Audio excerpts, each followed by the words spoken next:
দুর্বল হলে কাজ বেশি করবে না কম করবে? মোদি বলছে ভালো চাইছে মুসলমানদের। মোদি যদি এটা 60 টাকা বদলে 14 টাকা করতো তাহলে আমি সত্যি স্যালুট জানাতাম। অন্তত 100 টাকায় 14 টাকা জমা হবে, ওই 14 টাকা জমে জমে জমে যে টাকা থাকবে তার থেকে মুসলিম ছেলেদের পড়াশোনা এইসবগুলো কাজ হবে, তাহলে শক্তিশালী হবে। কিন্তু মোদি বলছে নাকি আবার শক্তিশালী করতে চাইছে, ঘোড়ার ডিম 12 বছর জেল দিয়ে দেবো। তাহলে নওশাস্তি দিয়ে এখানে দাঁড়িয়ে মোদিজিকে স্যালুট জানাতো, তাই না? কিন্তু উপকার করলো কি? ওয়াকফ সম্পত্তি থেকে দুই রকম ভাবে ম্যানেজমেন্ট হয়, একটা হচ্ছে মোতোয়াল্লি ম্যানেজমেন্ট হয়, একটা ডাইরেক্ট ওয়াকফ বোর্ড ম্যানেজমেন্ট করে। মোতোয়াল্লি যেগুলো ম্যানেজমেন্ট করে সেই সম্পত্তি থেকে বছরে যেটা ইনকাম হয় তার 7% ওয়াকফ বোর্ডে যায়। সারা ভারতবর্ষে 32টা ওয়াকফ বোর্ড আছে। ওই ওয়াকফ বোর্ডে সম্পত্তি 7% জমা হয়ে হয়ে কি হয়, ওই সম্পত্তি থেকে ওই টাকা থেকে 7% মানে 100 টাকা ইনকাম হলে 7 টাকা ওয়াকফ বোর্ডে যাবে। পশ্চিমবাংলায় যত ওয়াকফ সম্পত্তি আছে যেগুলো মোতোয়াল্লি দ্বারা পরিচালিত, সেই যত টাকা ইনকাম হবে ওই বোর্ডে যাবে। ওই বোর্ড মুসলিম মহিলাদের বিবাহের জন্য, ছেলেপুলেদের পড়াশোনার জন্য এই ধরনের অনেক আনুষঙ্গিক কাজ করে। 100 টাকায় 7 টাকা জমায়। মোদিজি এসে কি করলো, 100 বললো যে মুসলমান মহিলাদের ভালো চাইছে, মুসলমান ছেলেদের ভালো চাইছে, মুসলমান বিধবা মহিলাদের ভালো চাইছে, কিন্তু 100 টাকায় যে মধ্যে 7 টাকা জমা হতো সেটা কমিয়ে এখন 5 টাকা করছে। ভাই যদি তাহলে কমালে ভোট শক্তিশালী হবে না দুর্বল হবে? দুর্বল হলে কাজ বেশি করবে না কম করবে? মোদি বলছে ভালো চাইছে মুসলমানদের। মোদি যদি এটা 60 টাকা বদলে 14 টাকা করতো তাহলে আমি সত্যি স্যালুট জানাতাম। অন্তত 100 টাকায় 14 টাকা জমা হবে, ওই 14 টাকা জমে জমে জমে যে টাকা থাকবে তার থেকে মুসলিম ছেলেদের পড়াশোনা এইসবগুলো কাজ হবে, তাহলে শক্তিশালী হবে। কিন্তু মোদি বলছে নাকি আবার শক্তিশালী করতে চাইছে, ঘোড়ার ডিম লুটতে চাইছে।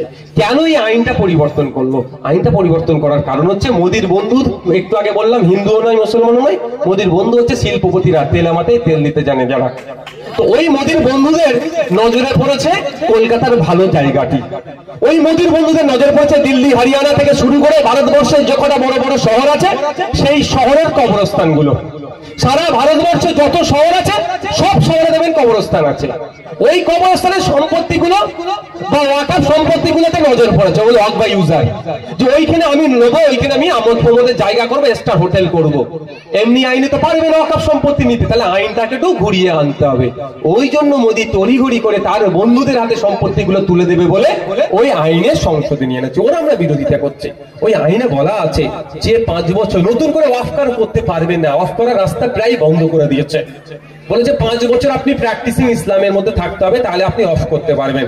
তেমন প্র্যাকটিসিং ইসলামের কিন্তু সংজ্ঞাও দিয়ে দেয়নি।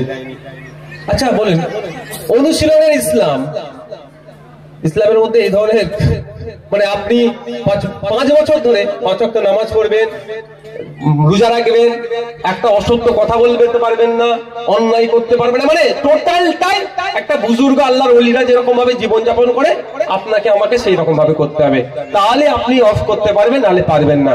কিন্তু এটাও কিভাবে চলতে হবে গাইডলাইন দেয়নি। আমার বাপের বয়সী লোক 5 ওয়াক্ত নামাজ পড়ে, 5 বছর পরে সে যদি গিয়ে অফিসারকে বলে স্যার আমি অফ করব, অফিসার আর মুখের দিকে তাকিয়ে যদি বলে তোমার কপালে দাগ নাই কেন, তুমি ঠিক করে নামাজ পড়োনি, গেল, আপনি আর অফ করতে পারবেন না।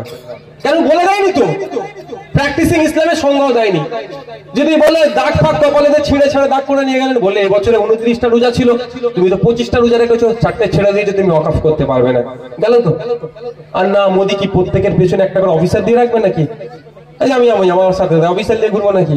মুসা একটা আমাদের অ্যাডভোকেট পিয়ারুল, সবাই কি পশ্চিমবাংলায় 3 কোটি মুসলমান আছে, তাহলে 3 কোটি অফিসার দিয়ে রাখবে নাকি? ফজরের নামাজটা পড়লো কি পড়লো না দেখবে ভালো করে। এই রোজার মাসে রোজা রাখছে না, লুকিয়ে লুকিয়ে খাচ্ছে, ভালো করে দেখো, তাই না? কাউকে গালাগালি দিয়ে, রাগের মাথায় গালাগালি দিয়ে ফেললো না তো, তাই না?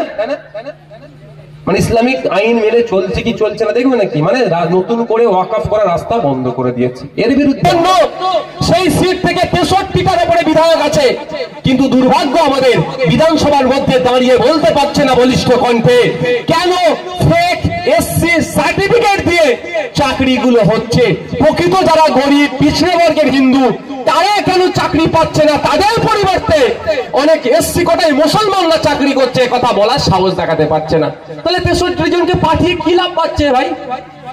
18 জন আদিবাসী সমাজের এমএলএ আছে, বিধানসভার মধ্যে দাঁড়িয়ে বলতে পারছে না যে অ্যাট্রোসিটিজ অ্যাক্টের মাধ্যমে আদিবাসীদের যে ডেভেলপ হওয়া দরকার, বা এসটি কোডে আদিবাসীদের যেগুলো পাওয়া দরকার সেগুলো কেন পাচ্ছে না? লাভ কি হবে? আপনি মুসলমান, 43-44টা বিধায়ক আছে পশ্চিমবাংলার বিধানসভায় দাঁড়িয়ে, কারো বলার ক্ষমতা হলো না যে রমজান মাসে 3 দিন ছুটি দাও।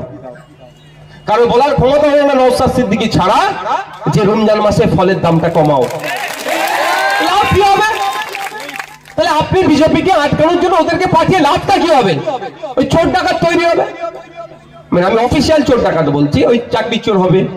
আমার 26,000 চাকরি বাতিল হয়েছে, এর মধ্যে তো অনেকে চুর, অনেকে তো যোগ্য অনেকে মেধার ভিত্তিতে চাকরি পেয়েছে, তারাও আজকে ক্ষতিগ্রস্ত হচ্ছে কিছু কিছু চোরেদের জন্য, চাকরি চোরেদের জন্য। তাহলে লাভটা কি হবে? লাভ করতে গেলে কি করতে হবে?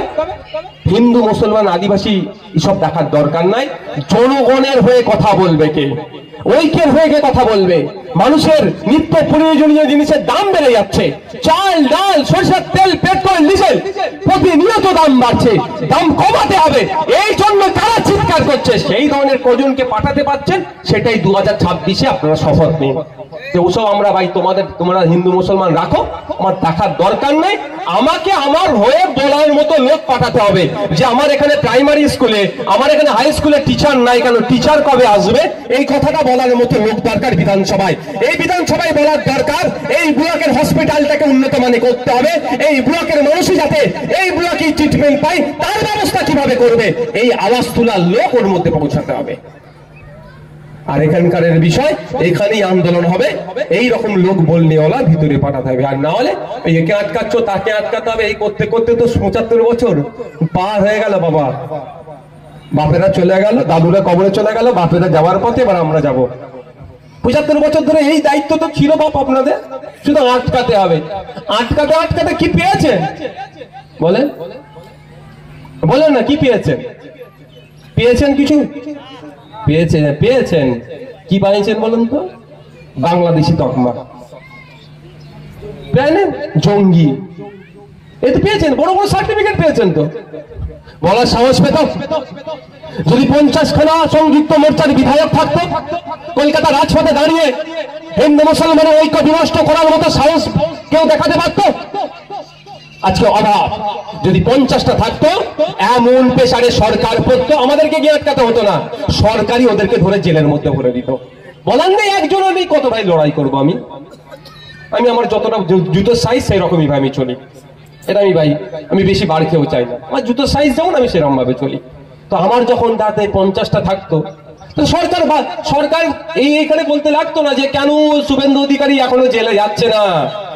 শুভেন্দু অধিকারী বলার সাহসটাই পেত না, যেটা 50টা বাঘ আছে ছিঁড়ে খেয়ে ফেলবে একদম রাজ্য সরকারকে আইনের মাধ্যমে, মানুষকে সাথে নিয়ে গণতান্ত্রিক প্রক্রিয়াতে। সেটা নেই, মজা করছে এখন ওরা।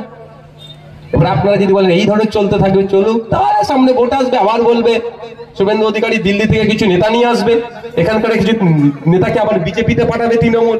তো আপনি আমি ভয় খেয়ে যাবো, আরে বিজেপি এসে যাবে, কি হবে রে, হ্যান হবে রে, তেন হবে বলে ওদের খপ্পরে পড়ে যাবো। বিজেপি তৃণমূল আবার ভোটটা ভাগ করে নিয়ে নেবে, আপনি আমি আবার 5 বছর ধরে মার খেতে থাকবো। ওরা নাটক করবে, আপনি আমি গ্রামের হিন্দু, গরিব হিন্দু মুসলমান ক্ষতিগ্রস্ত হবে।